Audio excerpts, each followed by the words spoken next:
안녕하세요. 복음은 지금의 여승훈 목사입니다. 시편 기자는 시편 119편 65절에서 고난을 지나는 가운데 이런 말을 했습니다. 주의 종을 선대하셨나이다. 고난은 사람들에게 많은 고통과 상심과 절망을 가져다 주는데 선대라니요. 이성의 논리와 감정으로는 납득할 수 없는 소리 아닙니까? 그러나 이것은 성경이 전하는 진리의 소리입니다. 성경이 전하는 진리의 소리는 인간의 이성이나 감정으로는 결코 납득할 수 없습니다. 성경이 전하는 진리는 사람들에게 이성과 감정의 이해를 하지 않습니다. 성경이 전하는 진리는 성령의 조명하심을 따라 진리를 믿음으로 수락하라고 요청합니다. 고난의 시기가 더욱 힘들어지는 이유는 고난의 상황을 이성과 감정으로 이해하려고 접근하기 때문입니다. 고난의 골짜기가 깊어질수록 이성과 감정으로 이해하려는 시도를 멈추고 성경이 무엇이라 말씀하는지를 주목해야 합니다. 성경은 인생을 결코 대충 살 문제가 아니라는 사실을 말해줍니다. 스스로 속이지 말라. 하나님은 업신여김을 받지 아니하시나니 사람이 무엇으로 심든지 그대로 거두리라. 자기의 육체를 위하여 심는 자는 육체로부터 썩어질 것을 거두고 성령을 위하여 심는 자는 성령으로부터 영생을 거두리라.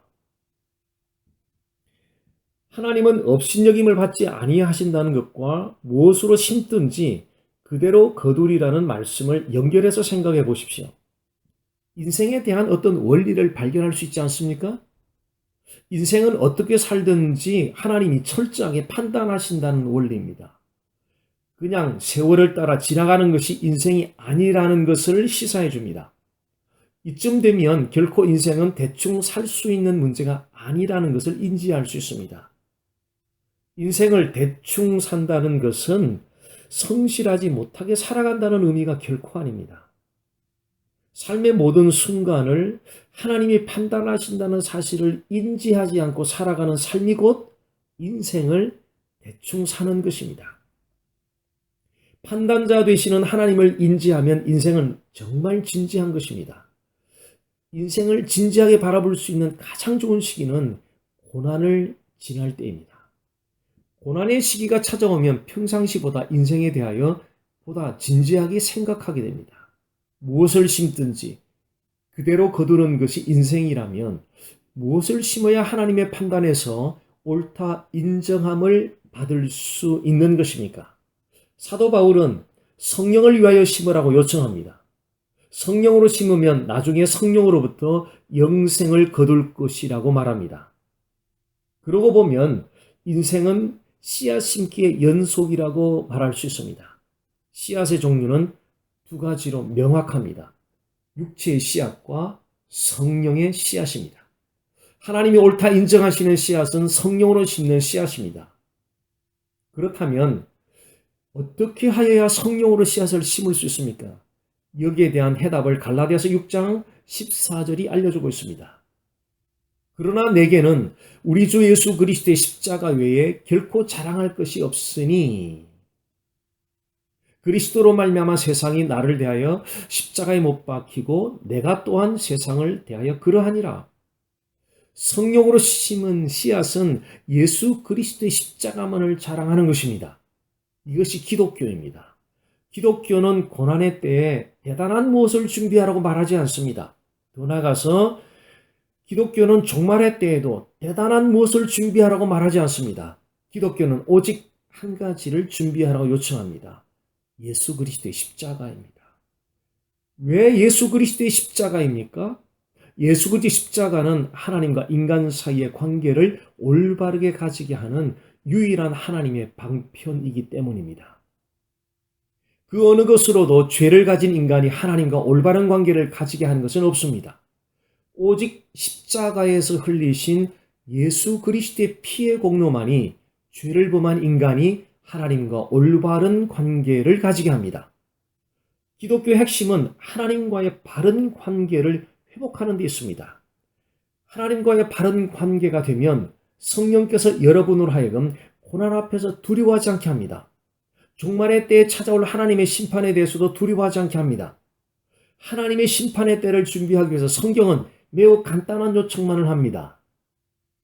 예수 그리스도의 십자가를 통하여 하나님과의 바른 관계를 가지라는 요청입니다.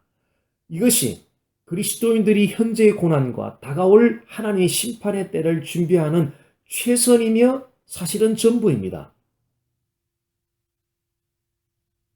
갈라디아서는 예수 그리스도의 십자가 외에 다른 것을 준비해야 된다고 가르치는 거짓 교사들을 염두에 두고 사도 바울이 쓴 서신입니다. 만약 예수 그리스도의 십자가로 충분하지 않다고 생각한다면 기독교의 기초부터 다시 점검해 보아야 합니다. 예수 그리스도의 십자가로 충분하다는 고백에 이르기까지 사람들이 그렇게 오랜 세월이 걸리는 것 같습니다. 기독교 신앙의 형태는 다양할 수 있지만 그러나 그 길은 유일한 것입니다. 그래서 길을 잘 들어서야 합니다. 예수 그리스도의 십자가와 유사한 길도 안 됩니다. 유사한 길은 보기에만 유사해 보이지 실제로는 완전히 다른 길입니다. 기독교 진리에는 유사한 것이 결코 존재하지 않습니다. 기독교 진리는 흙과 백의 구분이 명확합니다. 자, 그러면 예수 그리스도의 십자가를 어떻게 자랑할 수 있겠습니까? 바울은 이런 말을 했습니다. 세상이 자기를 향하여 죽고 자기는 세상을 향해 죽었다라고 이런 말을 했습니다. 이것이 무슨 의미입니까? 세상이라는 단어를 규명을 해야 되는데요. 이 세상은 육신의 정욕과 눈에 보이는 욕심을 추구하는 안목의 정욕과 사람 자신의 의와 공로를 자랑하는 이생의 자랑, 이것이 곧 세상입니다. 이런 가치관을 가진 세계가 세상입니다. 즉 이런 세상이 바울에 대해 죽었다는 것은 바울이 예수 십자가를 체험하고 나서 예수님의 십자가만을 자랑하며 살아가는 그런 바울을 바라보는 세상이 육신의 정욕과 안목의 정욕과 이생의 자랑을 추구하는 그 가치관을 가진 세상이 예수 십자가 은혜 가운데 살아가는 바울에 대해서 더 이상 흥미가 없어졌다는 이야기입니다. 관심이 없어졌다는 이야기입니다. 바울이 세상에 대해 죽었다는 의미는 이렇습니다. 바울이 예수님의 십자가의 은혜를 체험하고 나서부터는 세상이 가지고 있는 가치관의 세계, 육신의 정욕과 눈에 보이는 욕심을 추구하는 안목의 정욕과 자신의 의와 공로를 자랑하는 이생의 자랑을 추구하는 그 가치관을 가진 그 세상에 대해서 이제는 흥미가 없어졌다는 이야기입니다. 관심이 떨어졌다는 이야기입니다. 그래서 예수 그리스도의 십자가만을 사랑하게 됩니다. 즉 예수 그리스도의 십자가가 세상이 바울을 향해서 흥미가 떨어지게 했고 예수 그리스도의 십자가가 바울이 세상을 향해서 흥미가 떨어지게 했습니다. 자, 이렇게 세상이 우리 그리스도인들에 대해 흥미가 떨어지고 그리스도인들이 세상에 대해 흥미가 떨어지면 어떤 고백을 또 할 수 있느냐면요. 여호와는 나의 목자시니 내가 부족함이 없으리로다. 여기서 목자라는 이야기는 여호와가 나의 목자라는 이야기는 여호와는 나의 재산의 전부다 이는 의미입니다. 자, 코로나 바이러스 사태로 인해서 많은 사람들이 직장에서 레이오프를 당하고 스몰 비즈니스들이 클로즈하고 파산되어 가고 있습니다. 이때 여러분들이 필요한 고백이 있습니다. 여호와는 나의 목자시니 여호와는 나의 삶의 전부라는 뜻입니다. 여호와는 나의 재산의 전부라는 뜻입니다. 그러므로 잃어버려도 잃어버린 것이 아니고요. 손실나도 손실본 것이 아닌 것이 여호와를 목자로 삼고 살아가는 그리스도인들입니다. 저를 따라 선포해 보십시오. 예수님은 나의 하나님, 예수님은 나의 구세주, 예수님은 나의 삶의 주인. 복된 하루 되십시오.